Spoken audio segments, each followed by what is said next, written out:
The phone call came at 2 a.m., a shrill ring that yanked me from a restless sleep, my heart pounding like it knew something I didn't. On the other end, my sister Lily's voice trembled, not with fear, but with a venom I'd never heard before.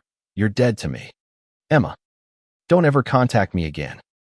Before I could respond, the line went dead, leaving me staring at the ceiling, the weight of her words crushing my chest like a collapsing star.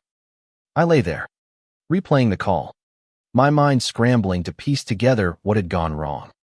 Lily and I had always been close, or so I thought, two sisters against the world, sharing secrets, dreams, and the kind of laughter that made your sides ache. Growing up in our small Ohio town, we'd been each other's lifeline through our parents' messy divorce, our mother's drinking, and the endless parade of stepdads who never stuck around.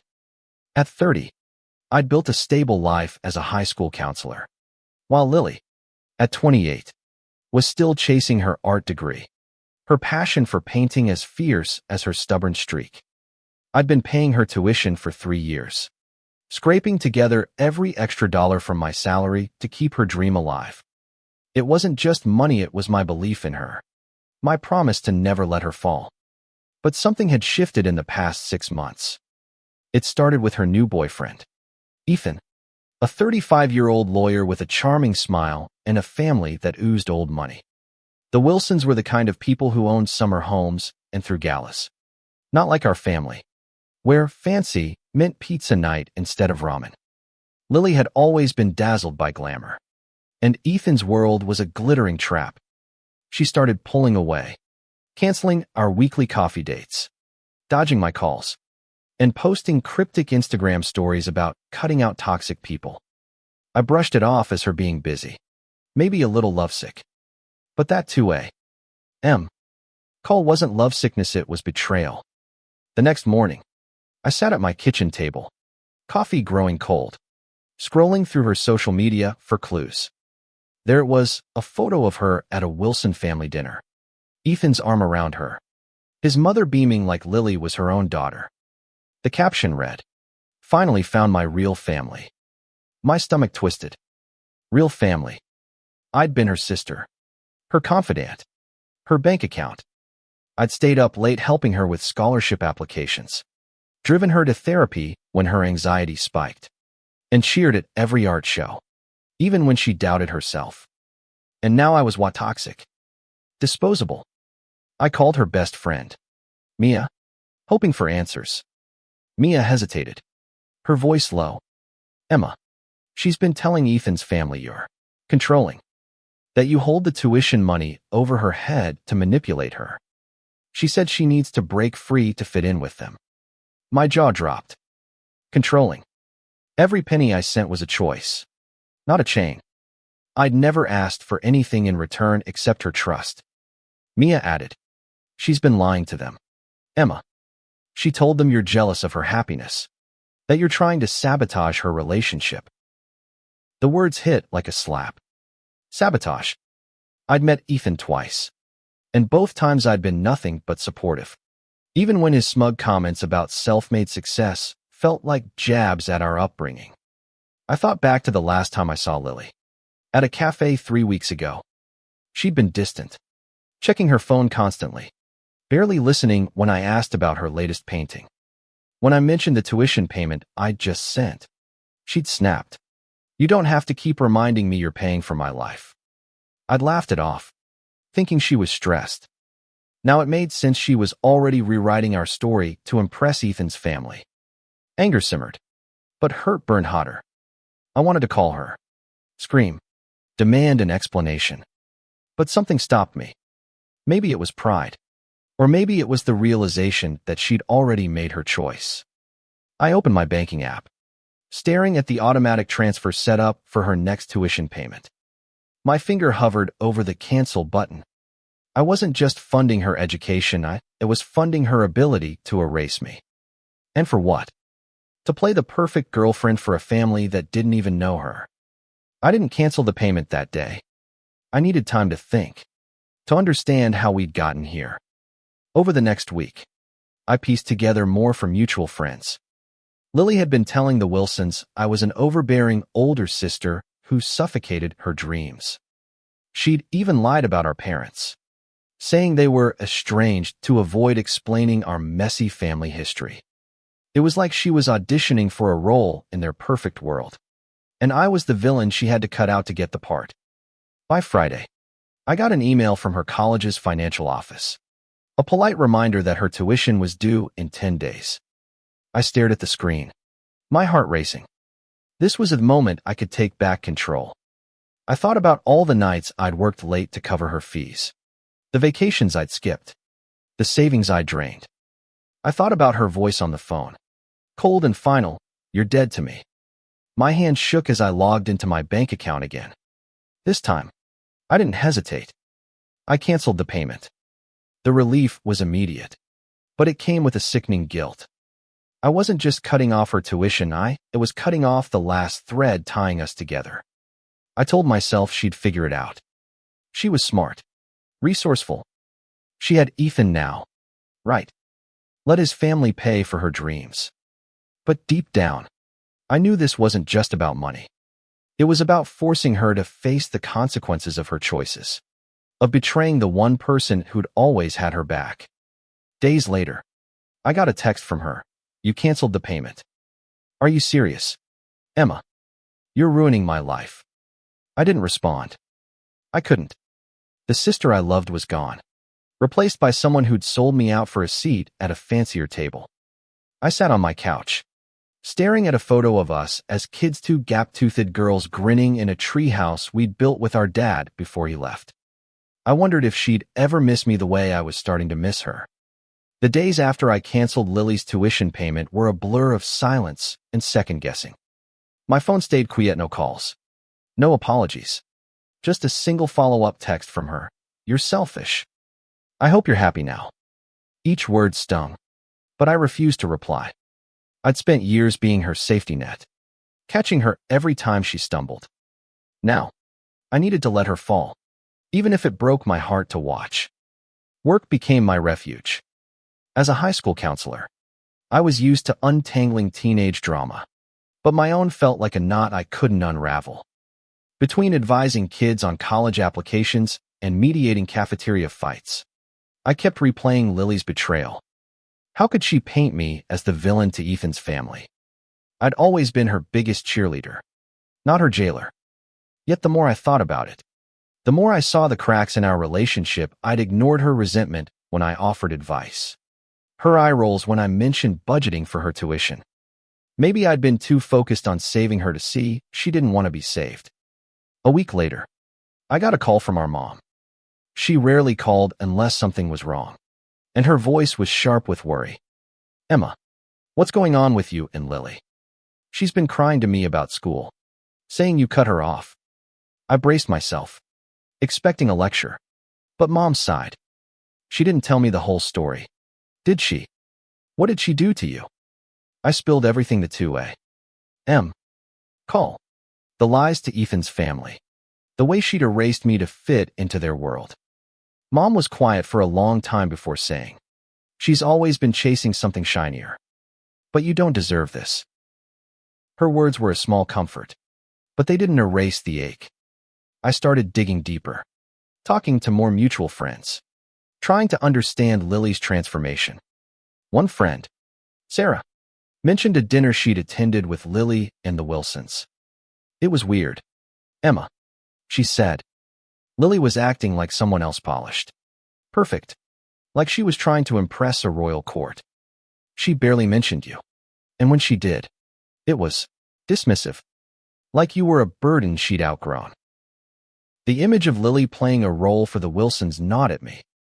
I remembered the sister who'd once stayed up all night painting a mural on her bedroom wall, laughing as we smeared blue paint on each other's faces. Where was that girl? Had Ethan's family really changed her? Or had I missed the signs of her discontent all along? I started questioning my own role. Had I been too controlling, like she'd told them? I'd never meant to hold the tuition over her head, but maybe my sacrifices had come with invisible strings. Then came the first real consequence. Mia texted me a screenshot from Lily's Instagram, a story showing her packing up her dorm room. Captioned, "Starting over. No regrets." My heart sank. She dropped out of college. Without the tuition payment, she couldn't stay enrolled. And apparently, Ethan's family hadn't stepped in to help. Part of me felt vindicated. She'd made her bed. Let her lie in it. But another part, the part that still saw her as my little sister, wanted to run to her. Fix it. Make it right. I didn't. Instead, I went to therapy, something I'd been putting off for years. My therapist, Dr. Carter, listened as I poured out the mess of emotions: anger, guilt, grief. "You're mourning the relationship you thought you had," she said. "But you're also setting a boundary. That's not punishment, it's self-respect." Her words stuck with me, but they didn't stop the nightmares where Lily was crying, alone, and I couldn't reach her. A month later, I ran into Ethan at a grocery store. He looked uncomfortable, his usual polish dulled by dark circles under his eyes. "Emma," he started, glancing around like he was afraid of being seen. "I didn't know Lily was saying those things about you. I thought she was just stressed." I raised an eyebrow, my patience thin. Stressed enough to call me toxic, to cut me out of her life. He winced, admitting, "My family can be intense. They have expectations. Lily's been trying to fit in, but it's not working. She's struggling." Struggling. The word hit hard. I wanted to ask more, but pride held me back. Instead, I said, "She made her choice. Ethan, I hope it was worth it." I walked away, my cart rattling, my chest tight with a mix of anger and worry. That night, I checked Lily's social media again. No more Wilson family dinners. No more glamorous posts. Just a single photo of her sketchbook. Captioned, "Back to basics." It was the first glimpse of the old Lily I'd seen in months, and it broke something in me. I started wondering if I'd gone too far. Cutting off her tuition wasn't just about money, it was a message, a line in the sand. But what if it pushed her away forever? What if she never came back? I lay awake, wrestling with the decision I'd made, wondering if I destroyed my sister to save myself. The silence between Lily and me stretched into months, a chasm I didn't know how to bridge. Every day, I checked my phone for a message, a sign she might want to talk. But nothing came. The absence of her voice, her laughter, her chaotic energy left a hole in my life I hadn't expected. I threw myself into work, counseling kids through their own dramas. But every rebellious teen or heartbroken senior reminded me of Lily. I wondered if she was okay, if she was painting, if she was still chasing the Wilsons' approval, or if she'd crashed back to reality. One rainy afternoon, I got a call from an unknown number. My heart leapt. Maybe it was her. But it was Mia, her voice tight with urgency. "Emma, Lily's in trouble. She's been staying with me. But she's not herself. She got kicked out of her apartment. And Ethan's not helping." My stomach dropped. Kicked out. I pressed for details. And Mia explained, without her degree, Lily couldn't get the art teaching job she'd been banking on. She'd been working odd jobs, waitressing, dog walking, but it wasn't enough to cover rent. Ethan had distanced himself, and the Wilsons had all but cut her off, unimpressed by her instability. I wanted to feel justified, to say she'd brought this on herself. But the image of Lily, my fierce, talented sister, sleeping on Mia's couch with nowhere to go, made my throat tighten. "Does she know you're calling me?" I asked. Mia hesitated. "No. She'd kill me if she knew. But Emma, she's too proud to ask for help. And I'm worried." I thanked Mia and hung up, my mind racing. I'd wanted Lily to face consequences. But this felt too cruel, too final. I drove to Mia's apartment that evening, rain pounding my windshield, my hands gripping the steering wheel. When Mia opened the door, I saw Lily in the living room, curled up on a couch with a sketch pad, her face pale and drawn. She looked up, and for a split second, her eyes widened with hope then hardened. "What are you doing here?" she snapped. Standing up. I don't need your pity. I'm not here for pity, I said, my voice steadier than I felt. I'm here because you're my sister, and I can't just let you drown. She laughed. A bitter sound. You let me drown when you cut off my tuition. You think you're the hero. Emma. You're just controlling. Like I told them. Her words cut deep. But I saw the flicker of guilt in her eyes.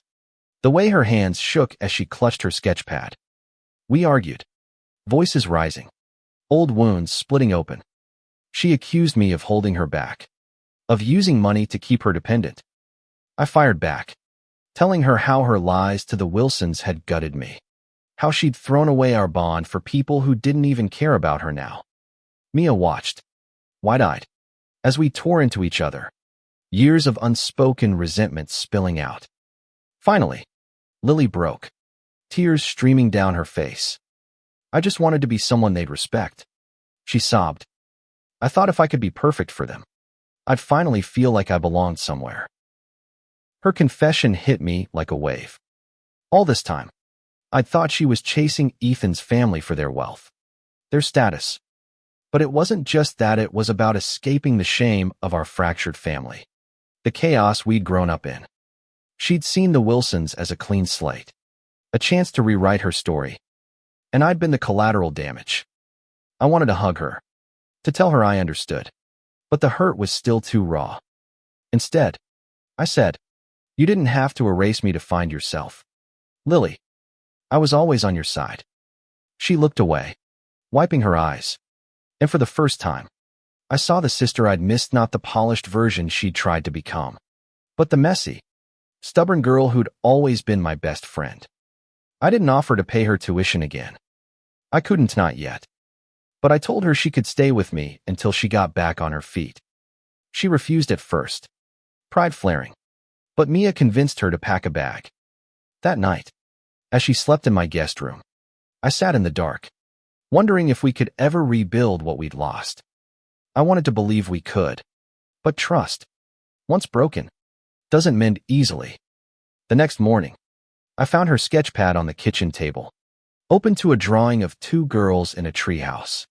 Their faces blurred but unmistakable. It was us, the way we used to be. No note, no explanation, just the drawing. A silent olive branch. I traced the lines with my finger, tears welling up, and decided I wasn't ready to give up on her either. Lily's first week at my place was like walking on eggshells. We moved around each other carefully, polite but distant, like strangers sharing a house. She spent most of her time in the guest room, sketching or scrolling on her phone, while I buried myself in work, counseling kids through their crises while ignoring my own. At night, I'd hear her pacing, her footsteps a restless rhythm that kept me awake. I wanted to talk, to dig into the mess between us. But every time I opened my mouth, the words felt wrong, like they'd only widen the gap. One evening, I came home to find her in the kitchen, cooking something she hadn't done since we were teens. The smell of garlic and tomatoes filled the air, and for a moment, it felt like the old days, when we'd make spaghetti dinners and pretend we were chefs. She glanced up, nervous, and said, I thought, maybe we could eat together. It wasn't an apology, but it was a start. We sat at my small table, the clink of forks louder than our conversation. Then, out of nowhere, she said, I broke up with Ethan. I froze, my fork halfway to my mouth. When? I asked. Last week, she said, staring at her plate. He didn't like that I dropped out. Said I was throwing away my potential. His mom agreed. She laughed. A hollow sound. They wanted a trophy girlfriend, not a mess like me. My first instinct was to say she wasn't a mess, but I held back. Instead, I asked, what do you want now, Lily? She looked up, her eyes searching mine. I don't know. To paint. Maybe. To figure out who I am without them. It was the most honest she'd been in months, and it cracked something open between us. Over the next few days, we started talking more not about the big stuff, but small things, her favorite new artist, A funny kid I'd counseled at school. The way our mom still burned toast. It wasn't forgiveness, but it was progress. I noticed her sketchpad filling up again, vibrant colors spilling across the pages, a sign she was finding her way back to herself. But the tuition question lingered like a shadow. One night, she brought it up. "I know I messed up, Emma," she said, her voice small. "I shouldn't have said those things about you. I was scared. Scared I'd never be enough for them." I nodded, my throat tight. "I get it," I said. "But you hurt me, Lily. You made me the bad guy to people who didn't even know me." She flinched, tears welling up. "I know. I'm so sorry. I wanted to be someone else for a while." Her apology was raw, real, and it softened the edges of my anger. But I wasn't ready to jump back into funding her life. "I can't pay your tuition again," I said. "Not now. Maybe not ever. But I can help you find scholarships. Figure out a plan." She nodded, wiping her eyes. "That's fair. I need to stand on my own." The next day, I helped her draft applications for art grants and part-time jobs at local galleries. It felt strange, being her sister again, but not her savior. I realized I'd been carrying her for so long that I'd forgotten how to just be with her. As we worked, she told me more about the Wilson show. Their approval was a drug, how she'd twisted herself into knots to please them. "I thought if I could be perfect, they'd love me," she said. "But they didn't. And I lost you trying." Her words stayed with me. I started seeing my own role in our fallout not as the villain she'd painted, but as someone who'd maybe held on too tight. I'd wanted to protect her, to give her everything our parents couldn't, but maybe I'd smothered her in the process. Dr. Carter, my therapist, helped me unpack it. "You both made mistakes," she said. "You're human. The question is, can you forgive each other?" I wasn't sure yet, but when I saw Lily's latest painting, a vivid, chaotic swirl of blues and reds, like a storm breaking apart, I felt a spark of hope. She was creating again, not for anyone's approval, but for herself. One evening, she showed me a scholarship application she'd finished, her eyes bright with determination. "I'm going to do this, Emma," she said. "Not for them. For me." That night, I lay awake, thinking about forgiveness. It wasn't a switch I could flip, it was a process, one we'd have to navigate together. But for the first time in months, I felt like we might get there. The treehouse drawing was still on my fridge, a reminder of who we'd been and who we could be again. Lily's determination grew stronger, like a fire rekindled after being smothered too long. She spent hours researching scholarships, emailing art professors, and sketching late into the night. I'd find her in the living room at dawn, surrounded by coffee mugs and pencil shavings, her eyes tired but alive. It was the Lily I remembered, the one who'd once painted an entire mural in a day just to prove she could. I wanted to cheer her on, but I kept my distance, letting her take the lead. This was her fight now, not mine. One afternoon, she came home beaming, clutching a letter from a local art foundation. "I got a grant," she said, her voice breaking with excitement. "It's not much, but it's enough for a semester if I budget right." I hugged her, the first real hug in months, and felt her relax against me, like some of the weight she'd been carrying had lifted. "I'm proud of you," I said, and I meant it. For the first time, I saw her as an adult, not the little sister I needed to save. But healing isn't linear. Some days, we'd slip back into old patterns, her snapping at me for offering advice, me biting my tongue to avoid a fight.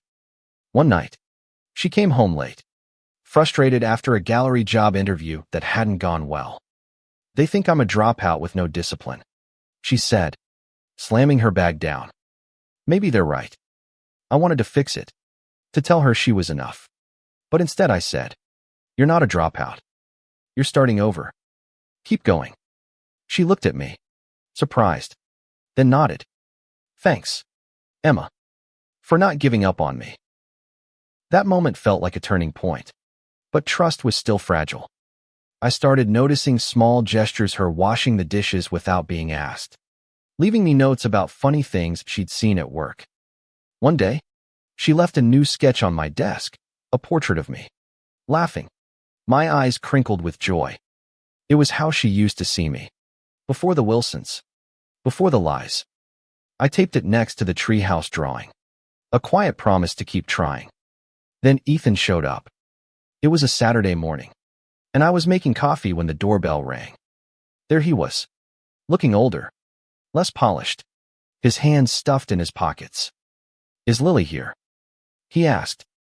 Before I could answer, Lily appeared behind me, her face a mix of anger and fear. "What do you want?" she demanded. Ethan shifted, uncomfortable. "I miss you," he said. "I messed up. My family was wrong about you." Lily's jaw tightened. "You didn't stand up for me," she said. "You let them treat me like I was nothing." I stayed quiet, watching her hold her ground. This wasn't the Lily who'd reshaped herself for his approval. She was stronger. "Sure. I'm done trying to be what you want," she told him. "Go back to your perfect life." She closed the door, her hands shaking but her eyes clear. When she turned to me, she said, "I should have done that months ago." I smiled, pride swelling in my chest. "Yeah, you should have." After Ethan left, we talked for hours, peeling back layers of hurt. She admitted how lost she'd felt, how the Wilsons' world had seemed like a way out of our family's chaos. "I thought if I could be like them, I'd stop feeling so broken," she said. I told her about my own fears, how I'd clung to the role of big sister because it was all I knew, how her betrayal had made me question myself. We cried, laughed, and sat in silence, letting the truth settle between us. Lily started classes again, part-time, funded by her grant and a new job at an art supply store. She'd come home with paint on her jeans, talking about her professors, her projects, her dreams. I saw glimpses of the sister I'd lost, but also someone new, someone who didn't need me to catch her every time she fell. I was learning, too, to let go of control, to trust her to find her own way. One evening, we sat on my couch, sharing takeout, when she said, "I don't know if I'll ever make it up to you, Emma, but I'm trying." I looked at her, at the sister I'd fought for and fought with, and said, "Just keep being you. That's enough." For the first time in a long time, I believed it. As spring turned to summer, Lily and I settled into a new rhythm. It wasn't perfect, there were still moments of tension, times when old hurts bubbled up, but we were rebuilding, brick by brick. She was thriving in her classes, her paintings bolder, more confident, like she was finally claiming her voice. I'd catch her humming while she worked, a sound I hadn't heard in years, and it felt like a small victory every time. I was learning to step back, to let her make mistakes and celebrate her wins without feeling like I had to orchestrate them. But the past wasn't done with us. One afternoon, I got a call from Ethan's mother, Mrs. Wilson. Her voice was crisp, like she was scheduling a business meeting. "Emma, I'd like to speak with you." "About Lily." I was stunned. She'd never contacted me before, and I'd only met her once, at a stiff dinner where she'd barely acknowledged me. I agreed to meet her at a cafe, curiosity outweighing my distrust. She was waiting when I arrived, her silver hair impeccable, her expression unreadable. "I owe you an apology," she said, catching me off guard. "I believed Lily's stories about you. I see now we misjudged her and you." She explained that Ethan had confessed everything, how Lily had spun lies to win their approval, how he'd failed to defend her when she faltered. "We pushed her too hard," Mrs. Wilson admitted. "We wanted her to fit our mold, and when she couldn't, we let her go." I listened, torn between anger and pity. The Wilsons had dangled a perfect life in front of Lily, then discarded her when she didn't measure up. But I wasn't here to absolve them. "Lily's doing fine without you," I said, my voice firm. "She's finding her own way." Mrs.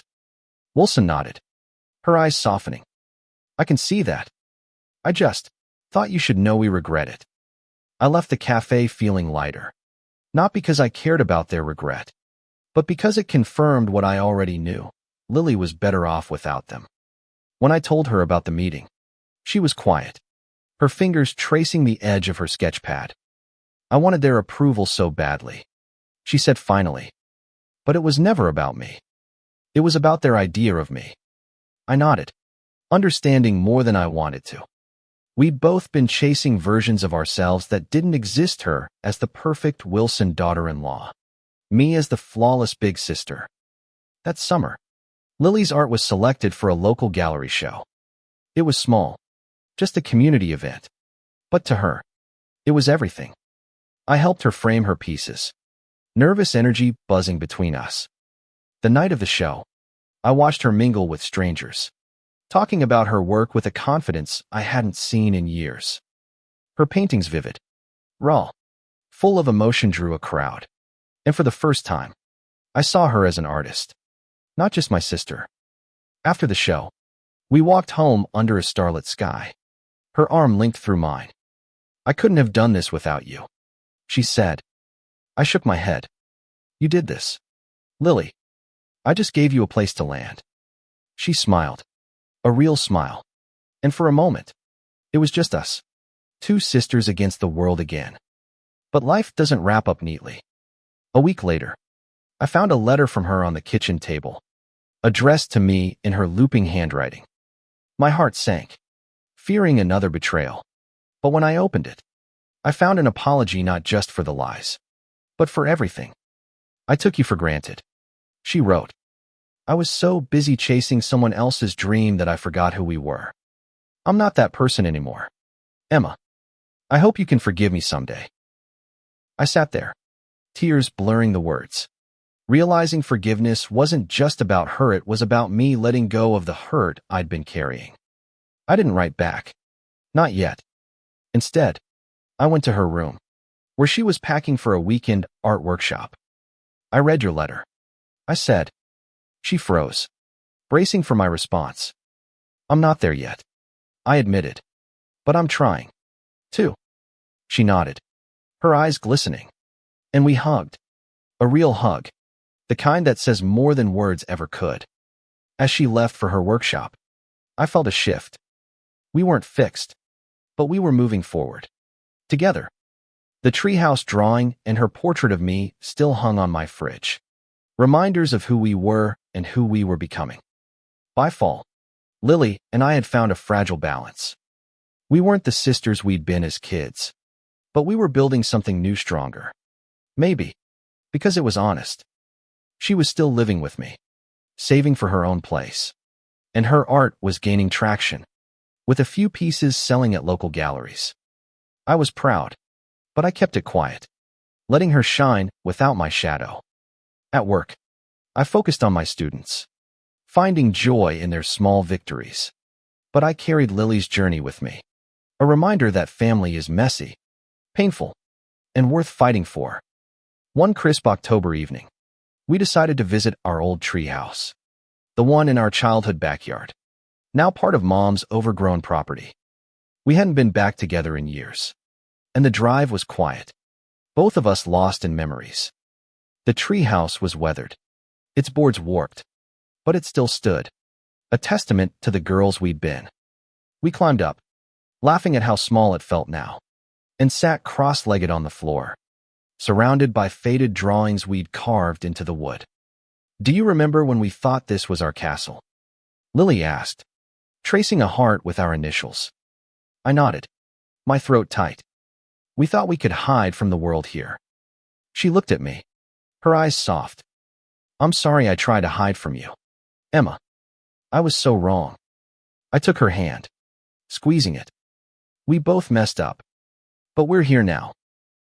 We talked for hours, about everything, the pain of her lies, the weight of my expectations, the way we'd let our past define us for too long. She told me about her plans, finishing her degree, opening a small studio someday. I told her about my own dreams, ones I'd buried under the role of big sister maybe going back to school myself. Traveling. Living for me. It was the first time we'd been fully honest. No pretenses. No roles to play. As we drove home, I realized something. Cutting off her tuition hadn't just been about consequence, it had been about letting go. I needed to stop being her safety net so we could both grow. And she had. She was standing on her own. Not because I'd forced her, but because she'd chosen to. That night, she hung a new painting in my living room, a vibrant scene of two women standing side by side, their faces turned toward a bright horizon. "It's us," she said simply. I smiled, tears in my eyes. "It's perfect." Months later, Lily moved into her own apartment, a tiny studio filled with her art. I helped her unpack, and when we were done, she handed me a key. "For emergencies," she said, grinning. "Or just coffee." I laughed, tucking it into my pocket, knowing I'd use it for the latter. Our relationship wasn't flawless. There were still days when we argued, when old wounds stung, but it was real.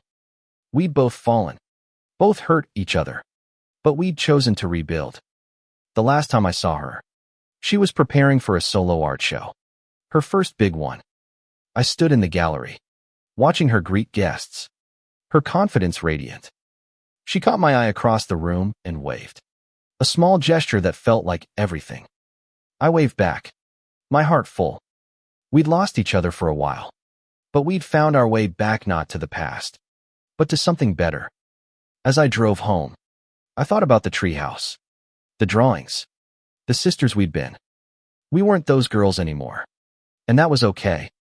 We'd grown, separately and together, into women who could face the world without hiding. Lily's fall had been painful, but it had taught us both how to stand. And in the end, that was worth more than any tuition, any approval, any perfect life we'd once chased.